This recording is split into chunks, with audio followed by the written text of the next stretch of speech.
What's up everyone, Sean Kyle Blackgrith here today with a new series on this channel. I kind of already started this with the revenge video, but I decided to officially make it a series because that video was fun and I got a lot of really good reactions. So I'm going to do more of these, and basically the series is going to be called Let's Talk About. And Let's Talk About will be me focusing on one band and their discography, with me discussing what they've done, and kind of like a discography review and discussion, and just kind of like trying to encourage you guys to check out these bands. And for the first official installment in this series, let's talk about Hex Vessel. For those of you that do not know Hex Vessel, they are a psychedelic, neo-folk, progressive rock band from Helsinki and Tampere, Finland. And it's fronted by Matt McNerney, who is known for his work with Dom's Himgard, Code, my personal favorite of his work outside of Hex Vessel, Beast Milk, which later turned into Grave Pleasures. If you are into punk, post-punk specifically, and you don't know this, this is incredible. Fucking catchy. Great songwriting, and I typically just hate all types of punk for the most part. But Hex Vessel differs from everything he's done in the aspect of, this sounds very, very old. And when I say that, the production, the guitar tone, the vocals, the keyboards, everything about it, the production, drum sound, it all sounds very 60s, 70s-ish. And I really like that because I've been really getting into psychedelic as of lately. And Hex Vessel is kind of my introduction into that sound. And I want to say they formed back in 2010. I can't find a definitive date. But 2011 was their debut album, Dawnbearer. Now, if you do not know the evolution of the Hex Vessel sound, this is the debut album, and this album isn't nearly as psychedelic as the following records. This album is much more folky and much more ritualistic, and this one definitely has more of an occult vibe rather than like a pagan sort of vibe. And when I say pagan, I don't mean like the Viking cheesy sort of shit. I mean the more serious nature worship. Whereas this definitely has that to it, but it feels way more, it feels a lot darker, more sinister, more occult, and very ritualistic. While the songs aren't as catchy as on later albums, there are definitely some really catchy songs on this. Like the Death Kneel Tolls. I would highly recommend you check that song out. In fact, I'll provide a link to that in the description. That was the song that really sold me on this record when I first heard it.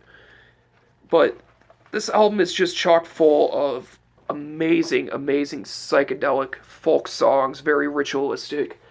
And the one thing that's really interesting about this record, too, and compared to the rest of their discography, is while the songs are folkier and not as catchy, I definitely feel like this is the most, like, one of the most serious records they've done.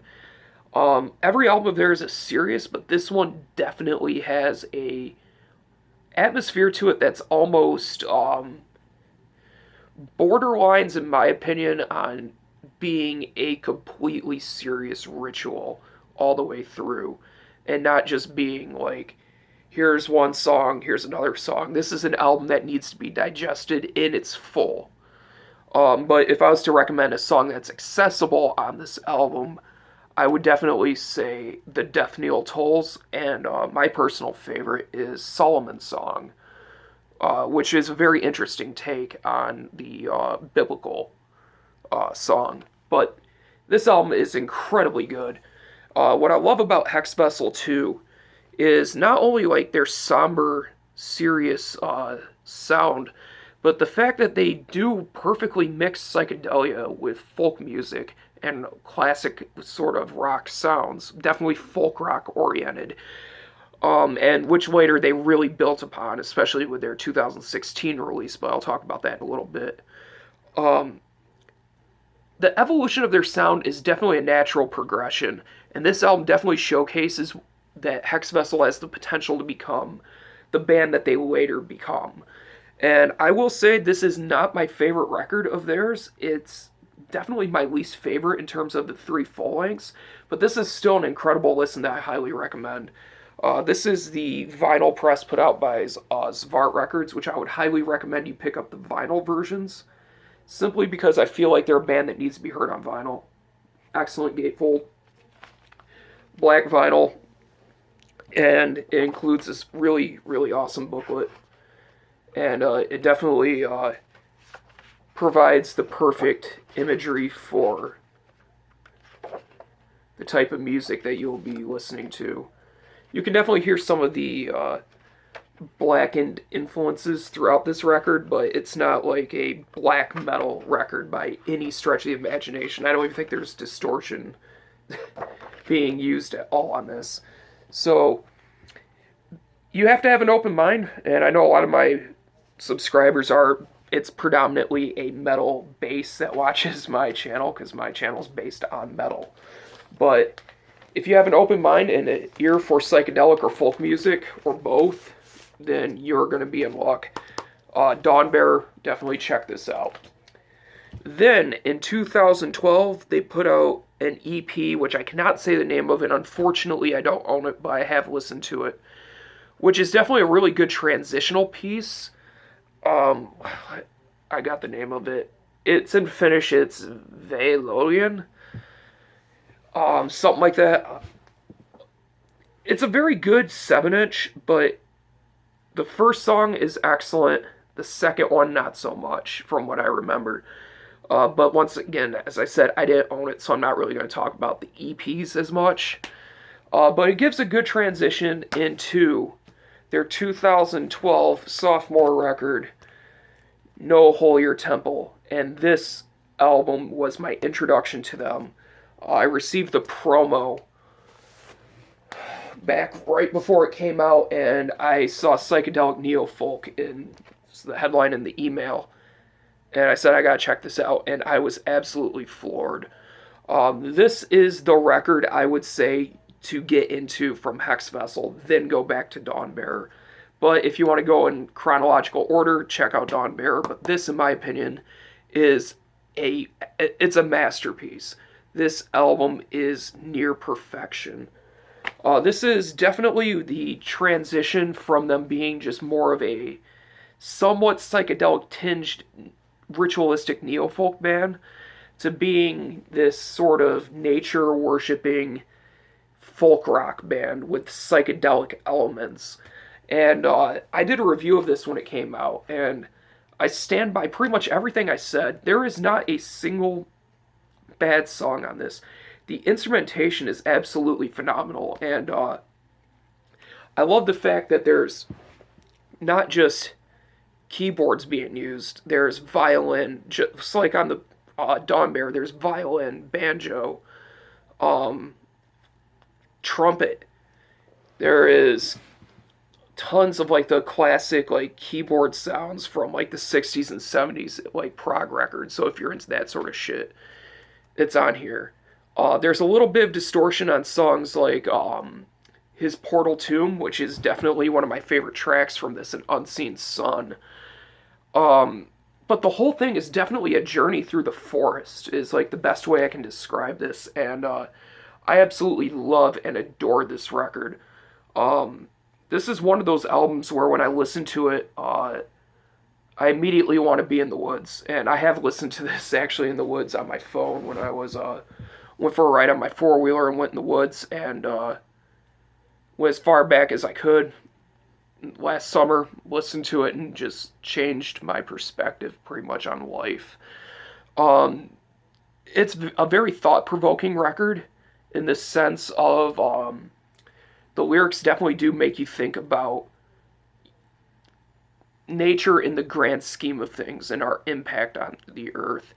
And it's just an absolutely beautiful, beautiful record with some extremely catchy stuff on it. Songs such as Woods to Conjure, excellent song, especially with the Heaven and Earth Magic intro that leads into it. It's absolutely perfect. I love, one of my favorite parts about that song is the usage of the trumpet being used in a way where, when I first thought of the idea of a trumpet being used on a folk record, I was like, that doesn't make sense. But the way it's utilized is so perfect. And I just can't say enough good things about this. Wilderness is an excellent interlude. A Letter in Birch Bark is just a very beautiful, somber song. His Portal Tomb, very, very good. Definite Black Sabbath influence in terms of the main riff throughout the song, and almost a Pink Floyd vibe to the chorus, which I thought was very interesting the first time I heard that. And it's extremely catchy. It's 10 minutes, but it doesn't feel like it's 10 minutes with all of the changes that happen within the song. But the one song for me, the two songs for me, besides those that really stand out, are Sacred Marriage and Unseen Sun. Sacred Marriage is about 8 minutes long. It's actually 7 minutes and 55 seconds. And it definitely has a very catchy sort of vibe to it, yet it doesn't exactly repeat lyrically. It has the same sort of theme to it. Green Lord, Spring Maiden dances with you, I believe is the line. It's an absolutely beautiful and powerful song. Definitely that's based more in like pagan ritualistic sort of lyrics. But at the same time, it's just absolutely beautiful and doesn't feel as... It feels very somber, but it doesn't have the same darkness as, like, Dawnbearer. This definitely has a more light feel to it. I'd say Dawnbearer is the night album, and this is the day album in terms of the sounds. But Sacred Marriage is amazing. The music video to it is unbelievable. I'll provide a link in the description to that.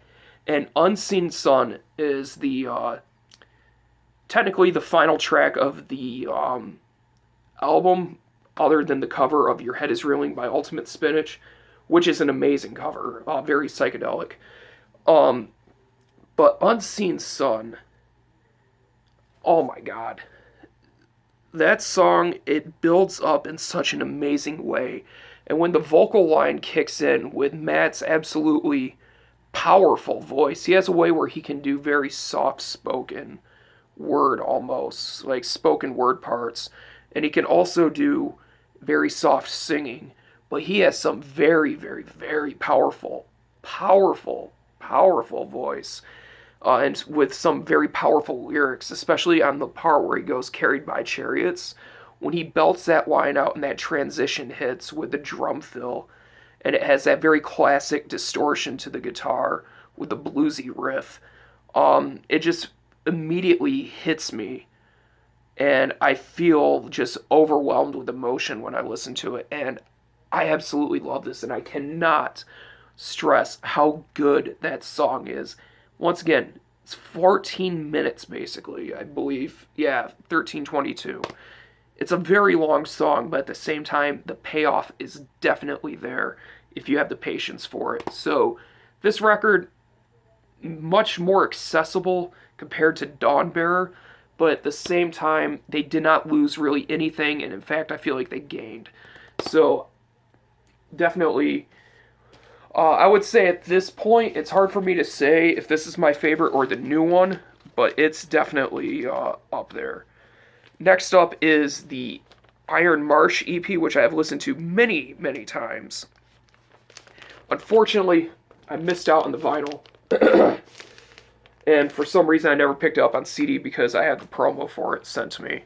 And it's an excellent EP. It definitely feels like it's kind of the leftover tracks from the No Holier Temple sessions, but they're still extremely well done. But the one standout song that a lot of people know them for is the Woman of Salem cover that they did of Yoko Ono, which is amazing to me that they actually made Yoko Ono listenable, because I felt like she was just, oh, don't even get me started. But moving on. Oh, and I actually forgot to talk about the vinyl pressing. Pick this up if you can. So this is the put out by Zvart Records. I know it's been repressed, I think, like 7 times. Gatefold. double vinyl set. This version I have, I believe, is the most common. I could be mistaken. It's been a while since I've looked up. This is, I forgot what the name of Beechwood color. I think it's something like that. I could be mistaken. I can't remember the exact name, but it's a brown record, and it has this awesome booklet with lyrics, live photos of the band, quotes. And the one thing, too, that I love about these guys as well is they do have some female vocal usage throughout some songs, which is very nice. And I do love a lot of the percussive elements that they use. But very nice pressing through Svart Records. I don't know if you could still get it on vinyl. I don't know how much it would cost to get on vinyl at this point. But it's definitely well worth it. Now we're going to move on to the 2016 release. They ended up leaving Svart Records, but I know they're on good terms with them. They signed with Century Media for distribution and self-released the album. So it's a bit easier to find than past material. But they didn't have to sacrifice anything because they're signed to themselves. Hex Vessel put out When We Are Death. And this, I got a crazy light going on in here. When We Are Death. This is way different than No Holier Temple, yet it's still a very logical step in the sound. As I said, that was the album where they kind of left behind it being more like neo-folk and kind of branching into folk rock. And then as No Holier Temple went, you started to see tinges of psychedelia. This is them just diving into like progressive psychedelic folk rock. And this album is definitely catchier than anything else they've done. It's definitely more serious at points, but it also has tons of like fun psychedelic moments to it. And if you're a fan of The Doors, there is definitely something for you on here. And I love how this artwork is. I just gotta put this out there. This is incredible. How the gatefold opens to that full picture. I actually pre-ordered this and got it signed by the band, which is awesome. But Transparent Eyeball definitely is like a very psychedelic sort of song, heavy usage of the organ. Earth Over Us, it's kind of a throwback to the No Holier Temple sort of stuff in a way, where it has more of the folk rock tinges to it. Very catchy. It has almost like a surf rock drum beat, which is very interesting to me. Just an incredible song with a very catchy chorus and very powerful lyrics. When the dawn of man fades, our flesh will turn to hay. Cosmic Truth. Cosmic Truth is probably my favorite song that's been released this year, and it's a very serious, kind of piano-driven folk rock song, with some of the most beautiful lyrics I have heard, period, this year. And that's even like factoring in the new Catatonia. There's just something about that song that really always hits me right in the chest, and it's almost a spiritual experience for me every time I listen to it, and the music video for it is extremely, extremely powerful. So I'll provide a link to that in the description as well.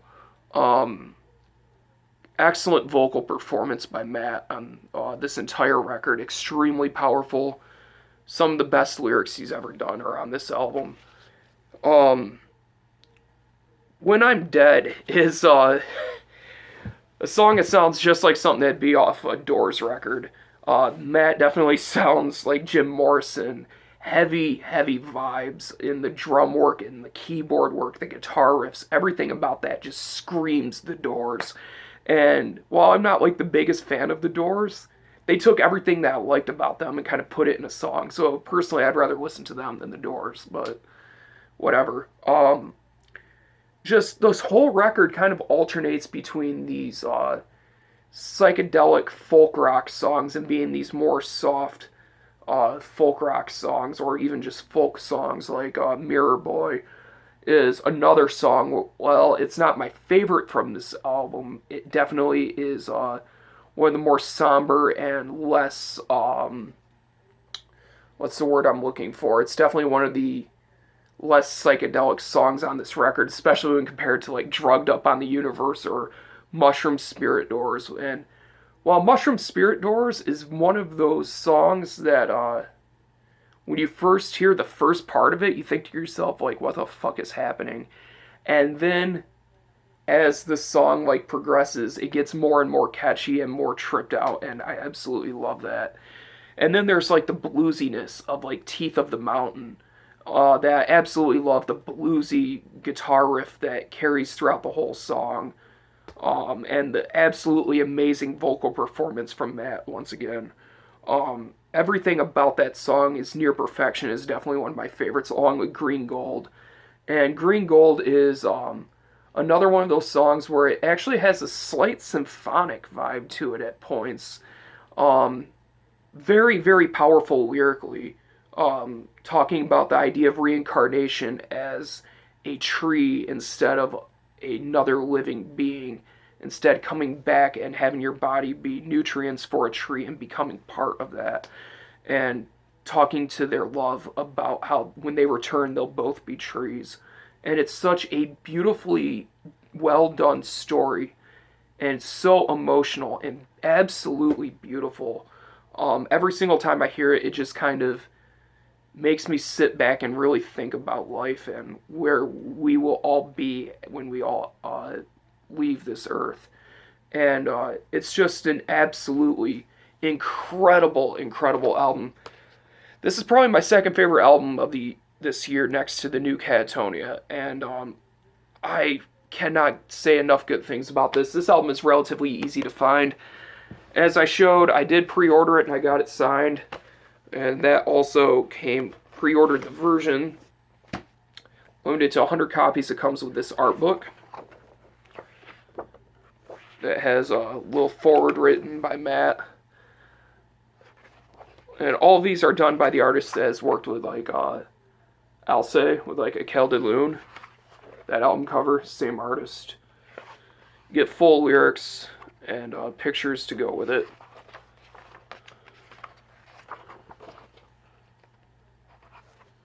Highly recommend this album. It's a very powerful listen. It's fun, it's catchy, but at the same time, it has some of the most serious and somber moments in their discography. Yeah, Teeth of the Mountain, that song is amazing.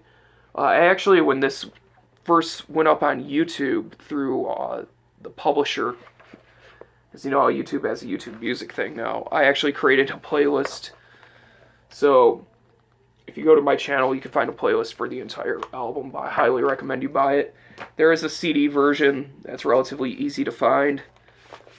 This is just on black vinyl. 180 grams, sounds absolutely incredible, and all versions of the record come with this booklet with lyrics, photos, etc., etc. Hex Vessel is definitely a band that I feel like you'll either get or you won't, and if you get it, you'll completely understand where I'm coming from when I say this is some of the most beautiful and powerful music out there, because in my opinion, there hasn't really been too many newer bands that can match the emotional impact that Hex Vessel provides with a lot of their music. So, no matter which record you end up picking first, you're going to be guaranteed to at least enjoy it. But, as I said, these two are definitely the catchiest. No Holier Temple, When We Are Death. This one is definitely the more serious and darker one, but all three records are absolutely incredible. The EPs are great. If you can find them, definitely pick them up. And that's really all I can say about this. If you guys enjoyed it, if you like Hex Vessel, let me know. Tell me what your favorite song is and what your favorite album is. Let's talk about them. So yeah, that's been the first installment of Let's Talk About That. And if you enjoyed it, let me know. And that's it. Thank you guys for watching, thank you for subscribing, and I'll see you in the next video.